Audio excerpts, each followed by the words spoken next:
भाऊबीज झाली. आता एका महत्त्वाच्या विषयावर चर्चा चालू आहे, ते म्हणजे जेवण काय बनवायचं ते ठरले, पण जेवणामध्ये काय काय बनवायचं या विषयावर चर्चा चालू होती.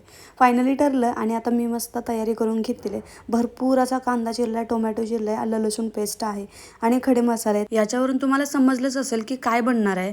तर मटण बनणार होतं, पण त्याच्यामध्ये काय काय बनवायचं होतं, तर तिखट रस्सा बनवायचा होता, सोबत मिठाचं आणि तिखटाचं सुक्कं मटण बनवलं होतं आणि त्यानंतर एक मस्त म्हणजे बिर्याणी बनवली होती. ही जी बिर्याणी आहे त्याची मी झटपट अशी बनवते, ज्याची रेसिपी खूप सोपी आहे आणि बघूयात फुल व्हिडिओमध्ये एखाद्या तुम्हाला परत एकदा शेअर करेन. अगोदरच्या व्हिडिओमध्ये एकदा शेअर केलेलं होतं.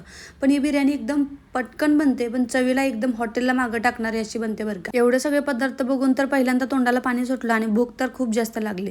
जेवण केलं आणि त्यानंतर मग दादा मला जी नवीन वॉशिंग मशीन घेतलेली आहे ते दाखवत होता. छान आहे वॉशिंग मशीन, IFBची आहे. त्यानंतर संध्याकाळच्या वेळी चिरूने बाबांसोबत आणि आजोबांसोबत मस्त मस्ती करून दिवस संपवला. तर चला बाय.